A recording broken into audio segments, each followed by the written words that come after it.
Okay, chat. Are we online? See.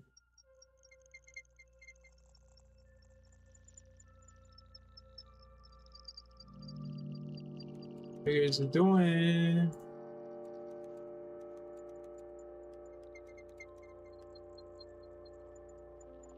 You guys having fun? What's up? What's up?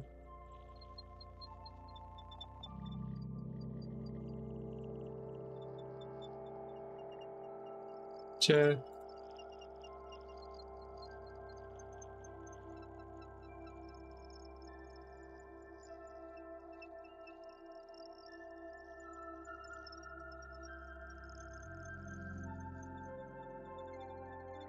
What are we gonna do today? Is to continue some modeling. And I'll also go to my YouTube channel and see if the chat on the video is also working. Because it's very important for me to have those chats recorded, you know?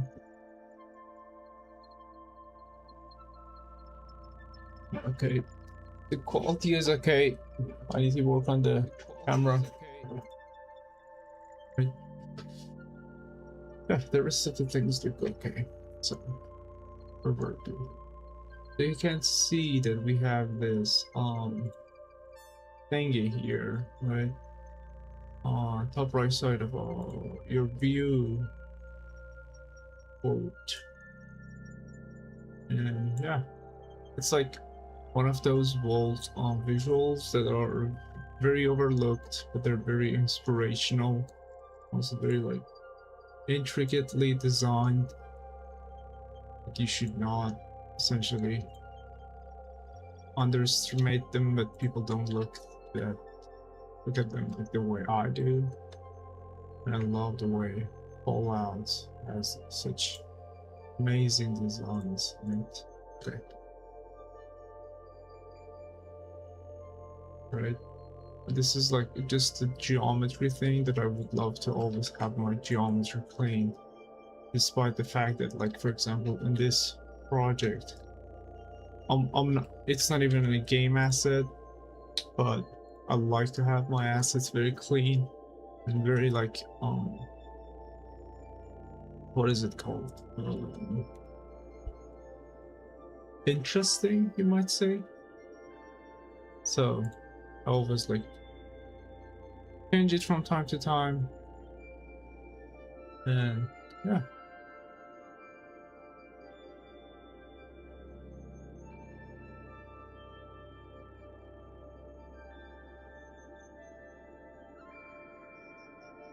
What else should we do? We also should do some designs here. Symmetrize. Is it symmetrize? Yeah, we symmetrize it because I love to have those. The design's pretty efficient, I might say. And yeah. So this is not like the main thing, so I should be careful about like the actual design that we have. So it's, I don't know if it's like big enough, but on the other walls it goes out inside. I think it's for the drainage of like liquids or whatever we have. But here we need to go and come up with a better understanding of forms and volumes, you know. So if we come lower right here, right? And if we usually have another type of the upper side of the beam, the steel beam, and then they, I might also do that for this other design that we have in here. For now, I'm gonna just like hold it like this, right? And like the other design we have, I'm gonna just like separate this thing and just have it completely separated. would help us in the long term. Because let me show you this. I remove this side. I go and divide this whole thing by 3. And in my mind, and then in the array, I did this. Right? If I move it like here, it's gonna like, what is it called? Perfectly align itself. And then I'm gonna do this.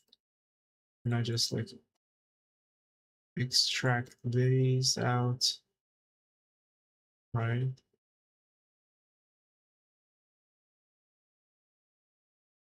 I forgot about this part.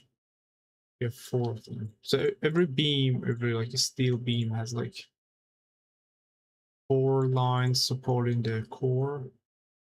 It's going to be like this, but it's because we're going to have some intricate designs.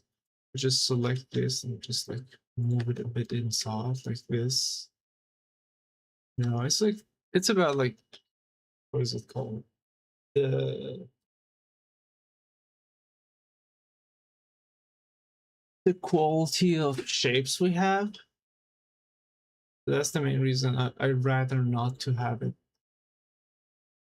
the way it exists in most of the 3D models. They're like very basic. And we try to avoid that. At the same time, I try to have some unity with the designs we have in. So I just like take it a bit out. I think I'm done with this. So I just like, instead of like duplicating it, I go to object and duplicate linked. So I have actually a linked copy of everything. And once you copy it, right, like this, you can just like scale it toward the x-axis. So now we have like these amazing designs. And later I'll explain to you guys how to. We're not gonna bother ourselves with the texturing because I'm gonna paint over the textures. These are like the placeholder models for the concept art I'm doing. This is gonna be concrete, so I don't worry about that. I will worry about what side? This side.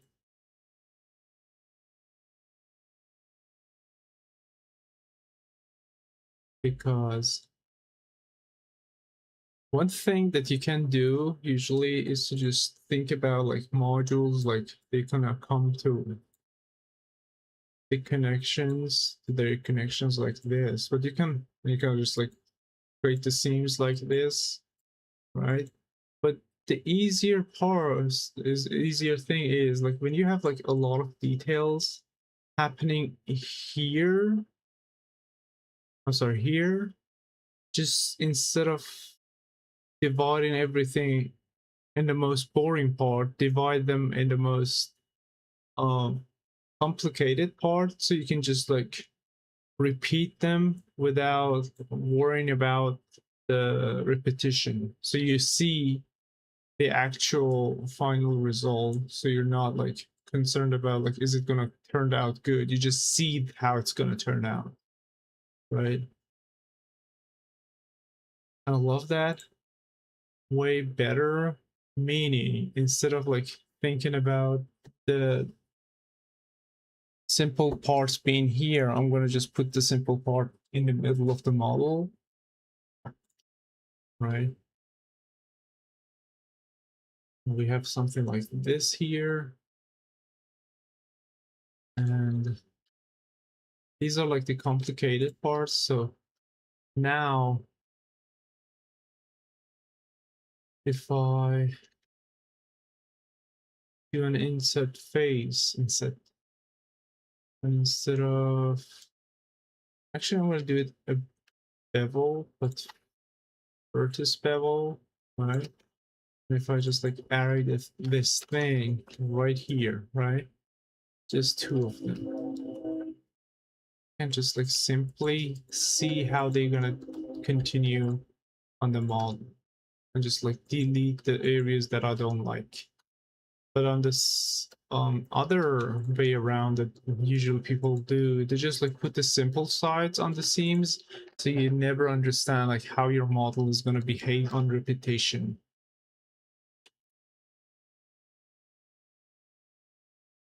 You see, it's a very good technique.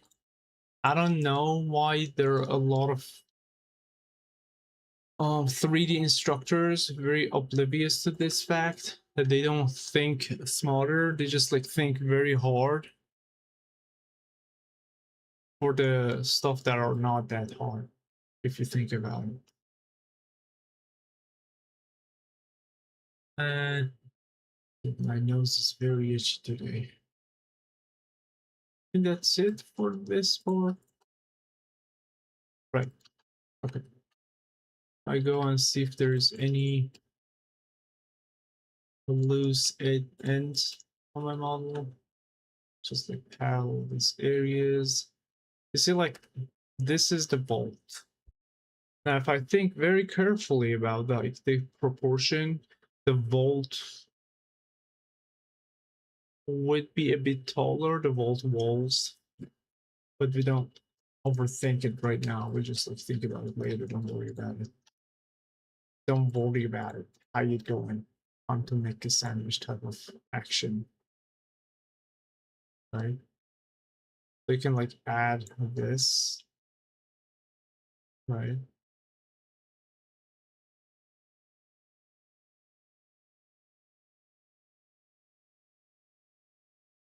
This thing that we have on the vault is like something like this. It doesn't turn out great because of this geometry that we have, so we need to just simply exclude them, then do this depth thingy, right? But again, it doesn't turn out that good, so we're gonna do it 2 times, right? Now this time it's much better, maybe 1 more time.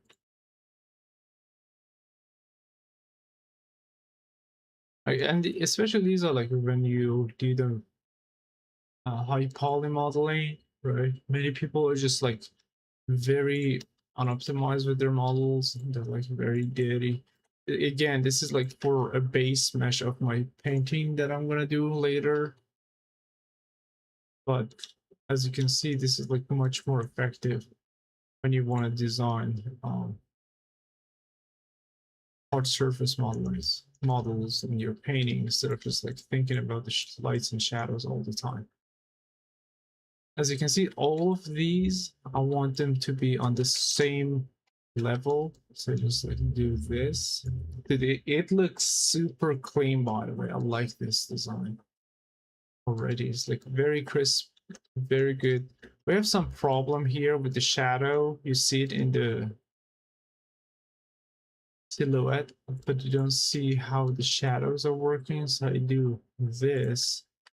And on the last one, I also move it a bit outside, right? So I have like an exaggerated shadow. You can also like normalize it with this. So as you can see, like this is a clean model. You may be like, okay, what are these? You can just like remove these edge loops very easily. Once you go on ZBrush and you just like do a crazy amount of details, you cannot go back. So put the ZBrush modeling, unless if you're good with ZModeler, to the last part of your 3D modeling. Other than that, just don't.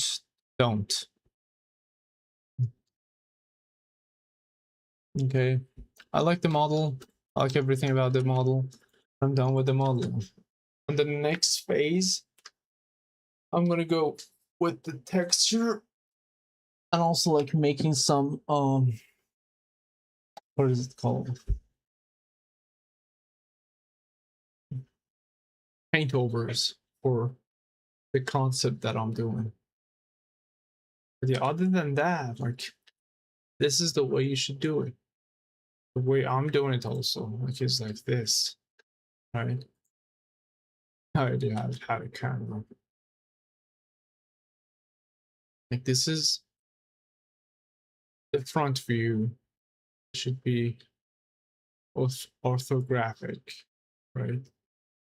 And I have another camera too. There's this one, and also you can like go to the view and like just like check the lock camera to your view and just like have a better view like this.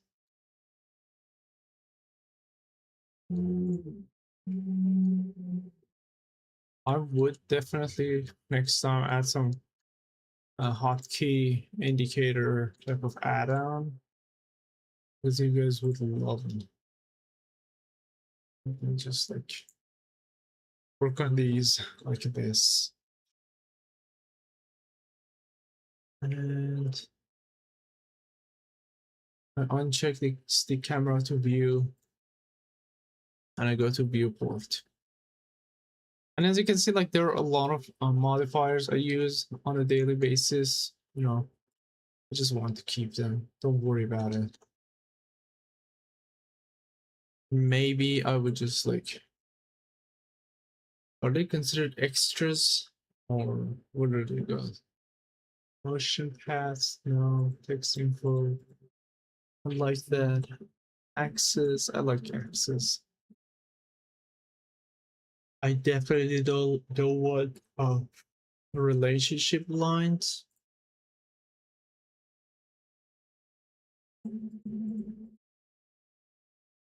Okay, so far so good.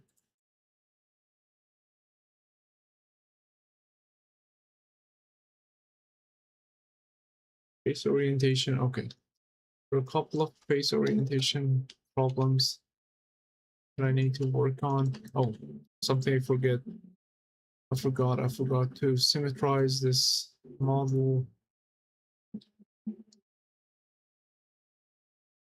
Also, apparently this part is not connected. They just like recalculate normals.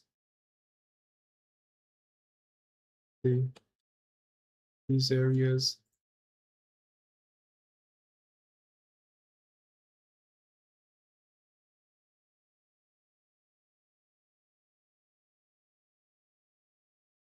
Right. These are the things that will help you.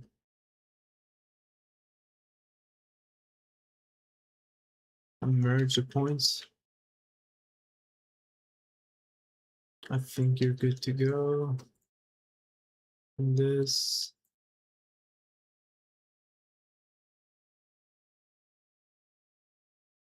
We can also symmetrize this one.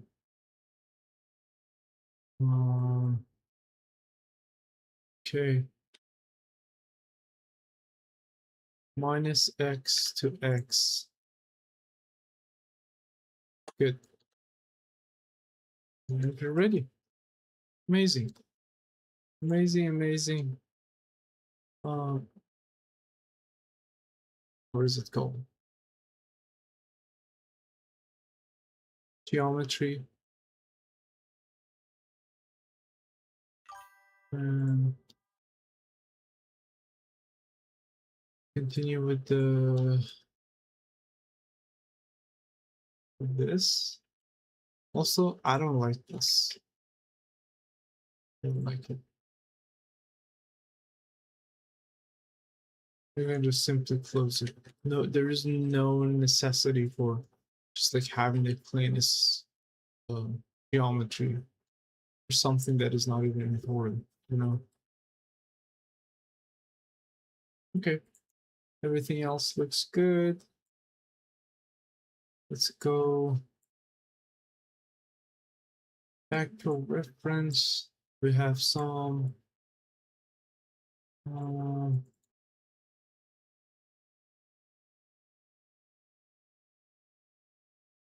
we can design some shaders actually. We go to this, we make a shader for this. New material. It's like a plastic. but not completely plastic, you know, it's like Voltec plastic that is like, it's a layer of plastic paint on steel, right? The first one, painted plastic, painted steel, I'm sorry. We go and we just like select the thing that we have.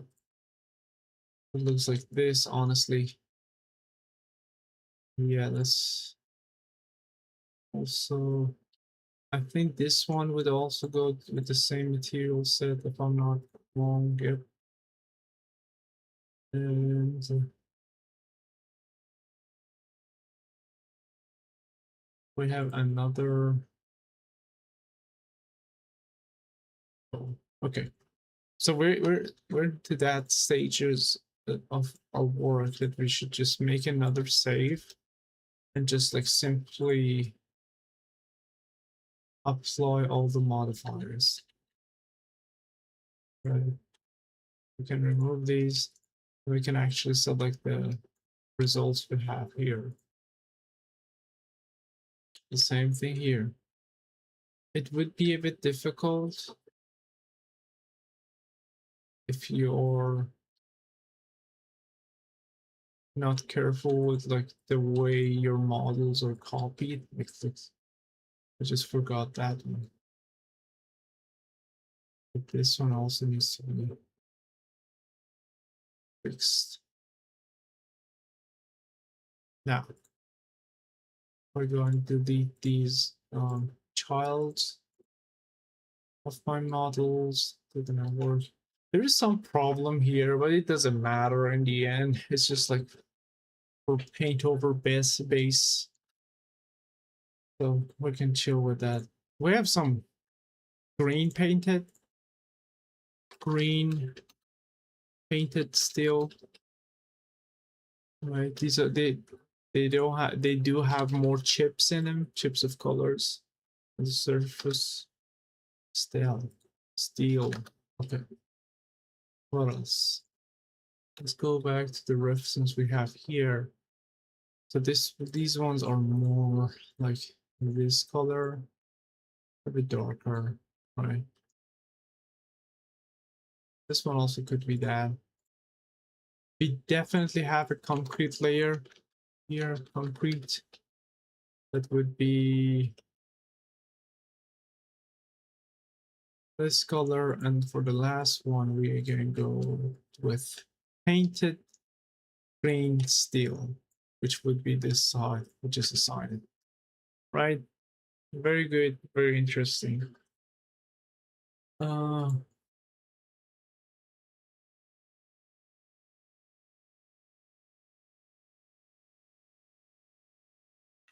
what else? I think that's it. That's for now. And then I go and I try to find some textures from my own texture library.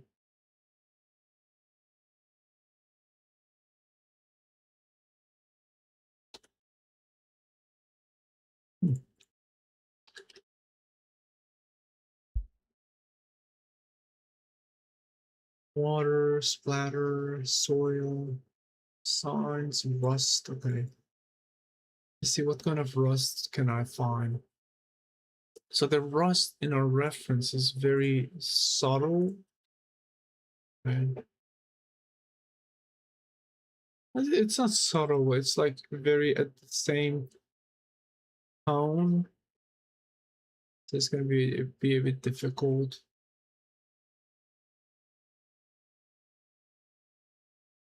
Okay, I found a good one. Look at it's very interesting. You might say, okay, it's not what we were looking for, right? And I would say no, it's exactly what we were looking for because of this. Let me first fix the UVs. There's something wrong with the UVs because look, it's very stretched. Yep, it's the rotation. Because instead of like it's being projected like this, it's being projected like this, and there is no surface on this level. And then we can play with the height. We can actually change the height, right? You guys see this? Maybe you want to even scale it, right? I would say like minus z-axis, like this. Wow. Do you guys see the vision? And then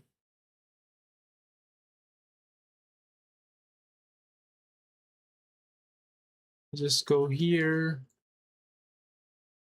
And first, we need some curve, RGB curve. Let's go a bit away.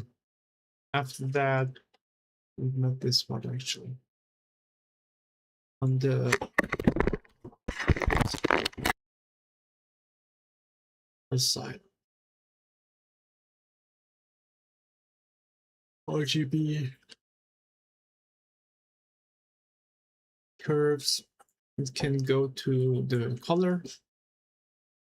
It can be a bit more contrasty because we want that actually. And then I invert that, right? And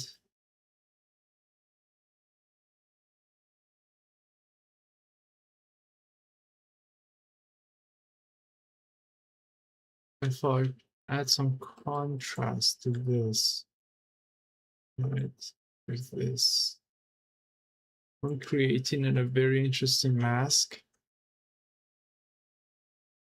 If I multiply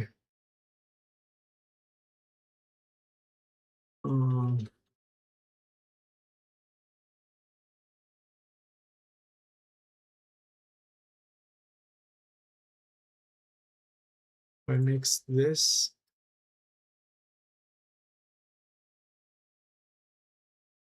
this is our first color, this color, right, to this. You see, you guys are like, oh, it doesn't go that well. But now, what we do is to just like put it as the mask option. You can just mix it. Simply just mixing it would be much better. You can also like try different modes. Sometimes I go into a mode. Not this one. But not the linear. I would just like say darken works the best. But at the same time, I would just make it a bit darker. See?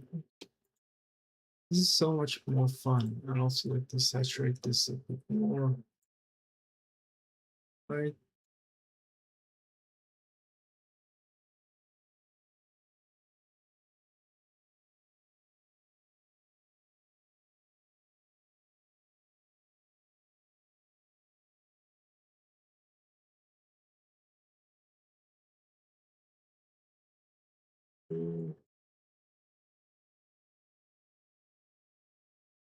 Nice.